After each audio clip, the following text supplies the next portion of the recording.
Salut, la pragmatime. Alors comme tous les matins, on va traiter de, je suis sûr que tu l'as, d'agriculture et de cette révolte agricole. Alors vous savez que là, il y a des grosses tensions. Le Mercosur a été signé par Ursula von der Leyen, mais tout n'est pas joué, puisque il faut encore que ce soit validé par le truc avec des étoiles partout là. Le Parlement européen ou le Conseil européen, enfin bref, je sais pas, il y a deux instances européennes qui doivent valider le truc. Moi ça me casse les couilles là, tout leur simagrée. Sortons de l'Europe, hein, ça va. On a assez d'administrations comme ça en France pour s'en rajouter encore en plus par-dessus. Hein. Voilà, sortons de cette foutue Europe. Il y en a marre. Mais au-delà de ça, qu'est-ce qui se joue derrière cet accord du Mercosur? C'est le choix de société. Et en déléguant notre pouvoir décisionnaire à l'Union européenne, on lui délègue de choisir pour nous la société qu'on veut. C'est pour ça que je suis pour une sortie de l'UE. C'est pas à l'Union européenne de choisir pour l'ensemble des pays la société qu'ils veulent. Ma société France, je ne veux pas que ce soit la même société que l'Espagne, que l'Allemagne, que la Roumanie, etc. La France a une culture, a une histoire, et merde au bout d'un moment. Est-ce qu'on peut respecter un peu nos valeurs françaises, notre histoire française, notre culture française? C'est possible ça? Est-ce qu'on a le droit au choix de la destinée?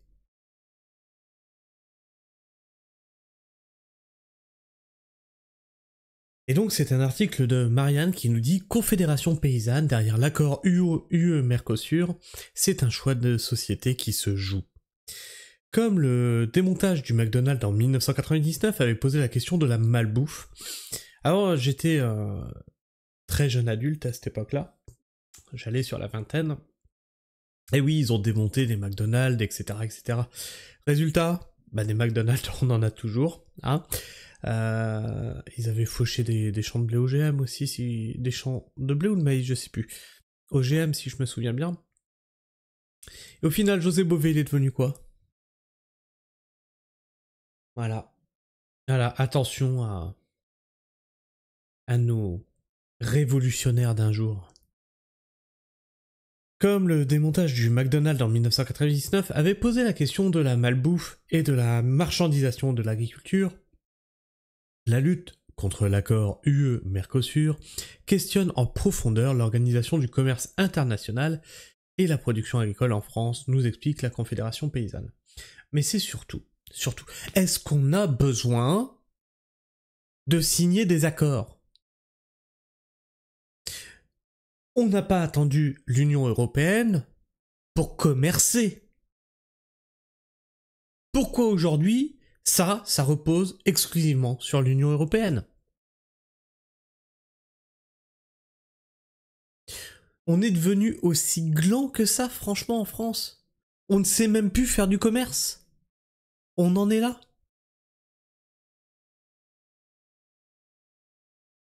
La logique des accords de libre-échange est mortifère. Elle exacerbe la mise en concurrence, tire la rémunération des producteurs vers le bas et fait pression sur les conditions sociales et environnementales de production.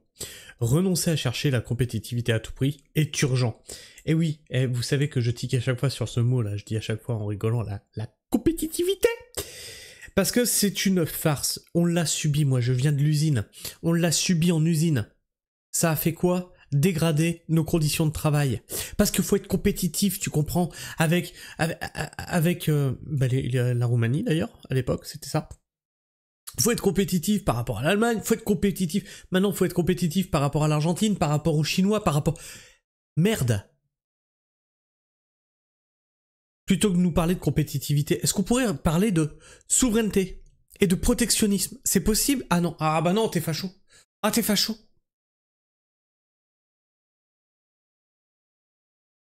On va pas protéger le pays. Ah bah non, surtout pas. On va sacrifier notre environnement, on va sacrifier les générations à venir, et on va sacrifier, les gars qui sont à peu près vaillants, qui vont à l'usine, et qui font de la bouffe. Hein, les agriculteurs, les ouvriers, les prolos, quoi. C'est toujours les mêmes qu'on sacrifie sur l'autel de la compétitivité et du pognon. La Confédération paysanne n'a eu de cesse de souligner le danger des accords de libre-échange pour les éleveurs, les apiculteurs et tous les agriculteurs qui seront confrontés à de nouveaux quotas. J'ai cru que la phrase était finie. À de nouveaux quotas d'importation de produits à droit de douane réduit ou nul. Des accords de libre-échange qui s'opposent au principe même de souveraineté alimentaire. Et ça, voilà. Ils vont vous le dire quand même que c'est de la souveraineté alimentaire. Parce que je vous avais dit de vous méfier de ça.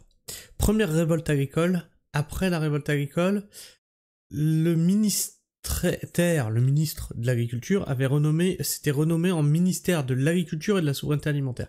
Je vous avais dit, vous allez voir dans les années qui suivent, ils vont virer Agriculture, il ne restera plus que le ministère de la Souveraineté Alimentaire. Parce que derrière ça, tu mets tout. Tu mets tout et rien.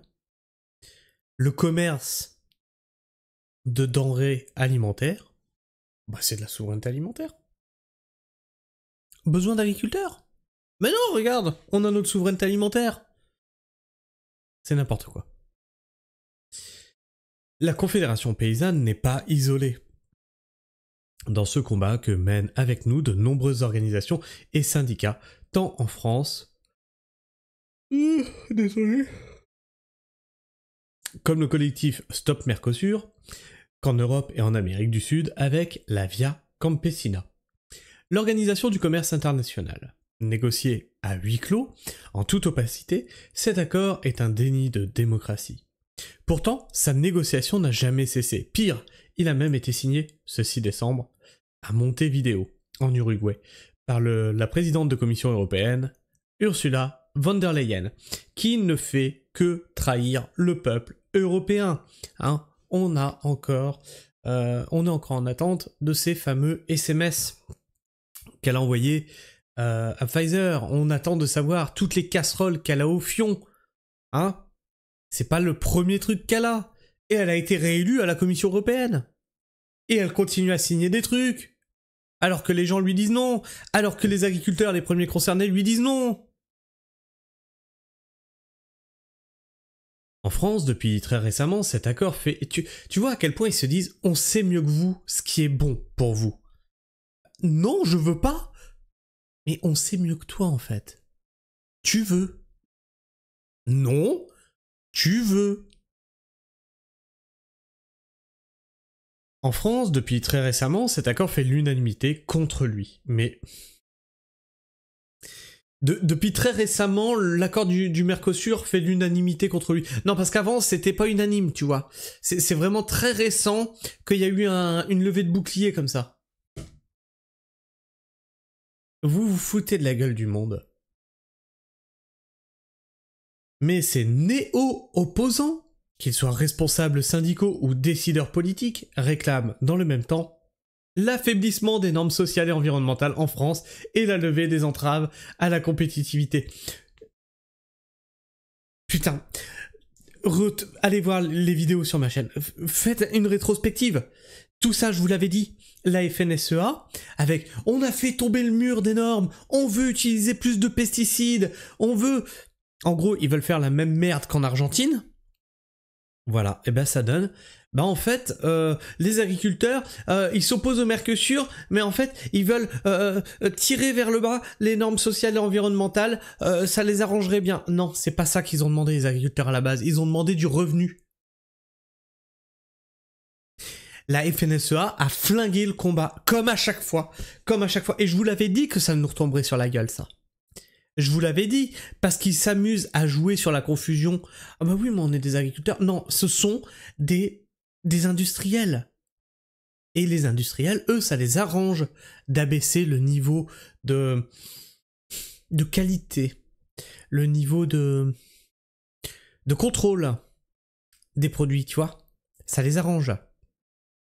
Alors qu'un agriculteur, lui, qu'est-ce qu'il arrange? C'est de garder son sol vivant, hein, pour qu'il puisse produire sur de plus longues années, hein, et pas qu'il le tue dans les 5 ans à venir, son sol.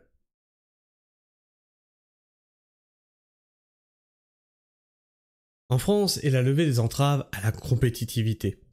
Le mot compétitivité, hein, dites-vous bien que c'est un mot d'exploitation, d'usine, d'industriel. Quand vous voyez ce mot-là, c'est pas un mot d'artisan ou de paysan, tu vois. L'artisan qui aime le travail bien fait. Le paysan qui aime prendre soin de son sol et sortir des légumes de qualité. Il a pas ce mot-là à la bouche. Hein. Compétitivité, ça veut dire quoi? Être rentable. Si tu peux passer le moins de temps possible pour sortir une pièce usinée ou... Tu vois, ça c'est... Voilà. Une pièce usinée. Que tu coûtes le moins cher possible à l'entreprise. Donc que tu ailles le plus vite possible pour un résultat donné. Bah là, c'est exactement ça qu'ils te disent. On veut que les plantes aillent le plus vite possible pour un résultat donné. Ouais, c'est même plus des êtres humains là, ils veulent que les plantes elles aillent le plus vite possible. Donc ça veut dire OGM, les gars. C'est bien que fondamentalement, ils n'ont pas changé de logiciel. Or, nous devons avoir un débat public de fond sur l'organisation du commerce international que nous voulons, la direction que nous voulons donner à l'agriculture pour produire quelle alimentation. C'est un véritable débat de société. Voilà. Et surtout, il va falloir commencer à faire tomber les masques. Hein, et arrêter de dire que la FNSEA, ce sont des agriculteurs. À la tête de la FNSEA, ce sont des industriels.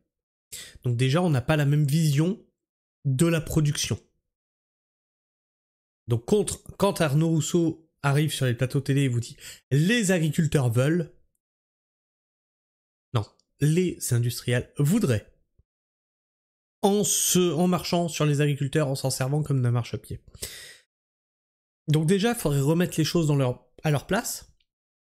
Qui est un industriel et qui est un agriculteur. Parce qu'aujourd'hui, il y a une totale confusion des genres.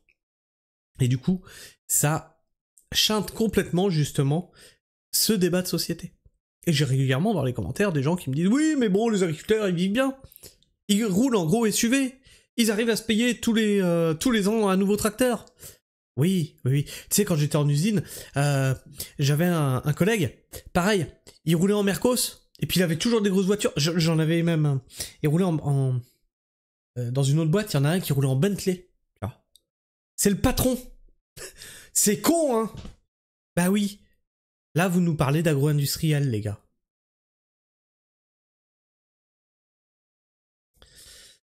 Pour les tenants du libre-échange, produire et préserver l'environnement relèverait d'injonctions contradictoires. C'est vrai. C'est vrai, pour ceux qui veulent de la compétitivité, du libre-échange, eh bien il faut pas respecter l'environnement. C'est exactement ce que demande la FNSEA. C'est-à-dire, ok pour le Mercosur, parce qu'en fait ils te disent oui, non, nous les agriculteurs on n'est pas pour, mais en réalité ils font tout pour pouvoir signer le Mercosur, parce qu'Arnaud Rousseau a des entreprises au Brésil. Et dans le même temps ils te demandent de baisser les normes au niveau des pays producteurs du Mercosur. Plutôt que de garder une production de qualité, on te dit, on va tirer vers le bas le truc. Toujours, on tire vers le bas, plutôt que de rehausser le niveau, tu vois. On pourrait se targuer d'avoir une agriculture propre, d'avoir une production de qualité. Non, il faut faire la même merde que les autres. C'est affligeant. La seule véritable injonction contradictoire, c'est de prétendre maintenir de l'agriculture et des paysannes et paysans nombreux et rémunérés. Et là, on parle bien de rémunération. Là, ils ont tout à fait raison. Tout en signant des accords de libre-échange qui lèvent toutes les protections tarifaires, douanières, sanitaires. Voilà. Donc, on est bien d'accord que depuis le début, depuis 1 an que les agriculteurs manifestent, ils demandent on veut des prix et pas des primes. Donc, ils veulent du revenu. Sur leur production. Tout le monde vit bien sur le travail du paysan, sauf lui. D'accord ? L'agro-industriel, celui qui fait l'agroalimentaire, là, celui qui transforme le produit, et la grande surface qui revend. Tout le monde vit très bien, sauf le paysan lui-même. Et donc, le combat, il est sur le revenu. Or, effectivement, en signant l'accord du Mercosur, le problème n'est même pas sanitaire, le problème il n'est pas là, c'est que ça va tout tirer vers le bas. Les tarifs, la protection douanière, donc, moi c'est ce que je vous dis tout le temps, il faut avoir un protectionnisme sur le pays, rétablissons les frontières, sortons de cette putain d'UE, protégeons-nous. Et donc aussi des normes sanitaires, oui, je vous en ai parlé, ils nous importent déjà du bœuf aux hormones. C'était une erreur, oups, on s'est trompé. Oui, vous êtes trompé. Du coup, on peut avoir une traçabilité de votre bœuf. Non. Mais du coup, vous allez nous en envoyer qui n'est pas avec des hormones. Oui. Et là, vous arriverez à le tracer. Non. Et on signe. Putain. Les défenseurs historiques du libre-échange, comme les dirigeants de la FNSEA, ont toujours seulement vu, dans les accords de libre-échange, une opportunité de marché. Exactement. Maintenir une agriculture toujours plus gourmande en intrants chimiques, en soja importé, en mécanisation, pour gagner la compétition internationale. C'est acter la disparition des paysans et paysannes. Et là c'est bien parce que l'article il fait bien la différence entre les paysans, les paysannes et l'agriculture intensive qu'est la FNSEA. Les exploitants. C'est d'ailleurs ce qu'ils font depuis 40 ans. Voilà, ça aussi je l'ai documenté sur ma chaîne. Retrouvez la vidéo, la FNSEA esclavagise les paysans. Vous allez comprendre. Puisque nous sommes passés en France d'1 million de paysannes et paysans dans les années 90 à moins de 400 000 aujourd'hui. Un modèle en jeu. Dans un contexte électoral, les dirigeants de la FNSEA et de la coordination rurale s'opposent aujourd'hui au Mercosur en l'état. Mais ne nous y trompons pas. Ils partagent bien la même vision d'un modèle agricole productiviste, exportateur, et font la passe sur les conséquences sociales, économiques et écologiques du modèle industriel qu'ils promeuvent. Et c'est vrai que je défends beaucoup la coordination rurale pour les actions qu'ils font, mais il n'est pas faux de dire qu'ils ont aussi en vue un modèle productiviste, d'abaissement des normes, etc. et d'utilisation de pesticides. Ils nous disent que l'accord deviendrait acceptable s'il était sorti des clauses miroirs. S'il était assorti de clauses miroirs. C'est un miroir aux alouettes. Aucune clause miroir ne pourra pallier les différences de conditions de production. En vérité, les perdants seront toujours les populations et les seuls gagnants, les multinationales et leurs actionnaires.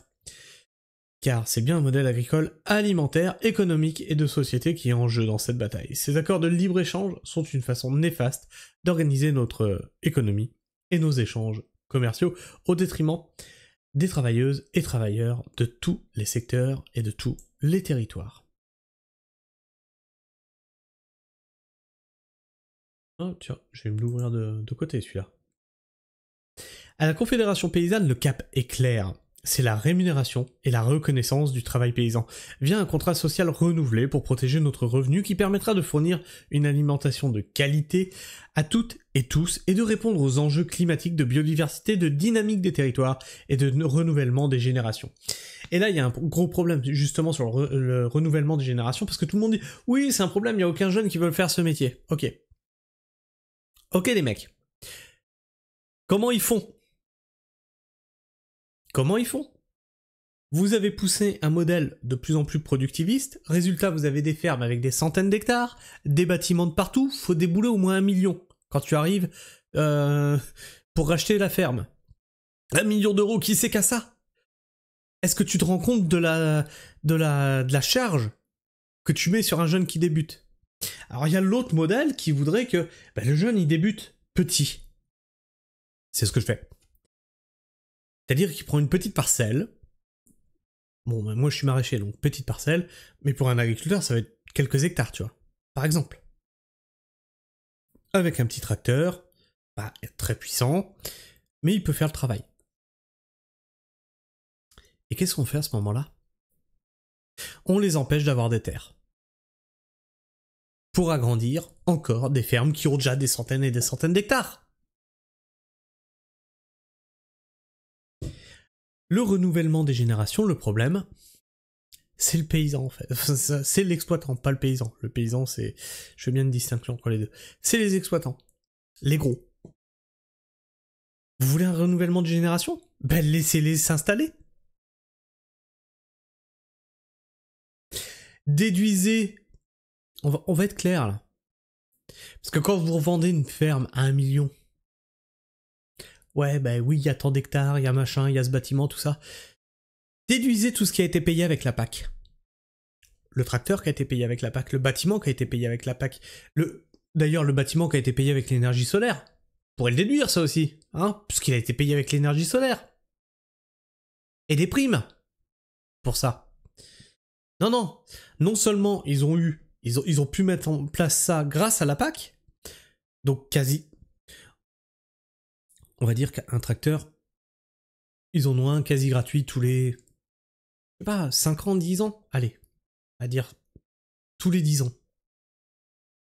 Mais ce tracteur là, ils vont le revendre aux jeunes qui arrivent sur la ferme.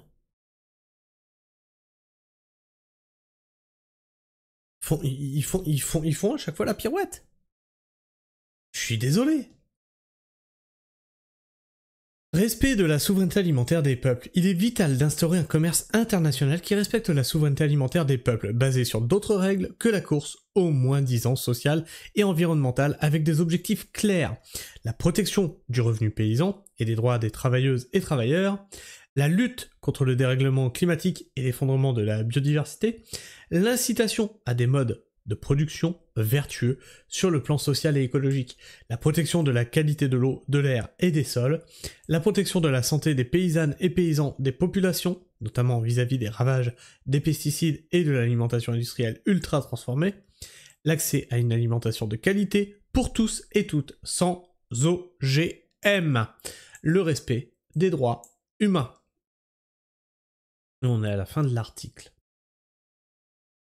Enfin bref. Comme je vous disais, hein, si je devais rejoindre un syndicat, si on me forçait à rejoindre un syndicat, ce serait la Confédération Paysanne. C'est ceux avec lesquels je partage le plus de valeurs, mais je n'en rejoindrai pas. À moins qu'on m'y force, qu'on m'y oblige, mais sinon, non. Mais la Confédération Paysanne, on a beaucoup d'atomes crochus ensemble, dans la façon de voir la paysannerie, dans la façon de voir l'agriculture, dans la façon de voir un modèle de société pour l'avenir. Enfin bref. Je suis peut-être utopique, mais en tout cas moi mon projet il s'axe autour de ça justement, de prouver par l'exemple qu'on peut faire une agriculture tout à fait différemment, en se passant de grosses machineries. Alors attention, ça s'adapte aussi à une surface.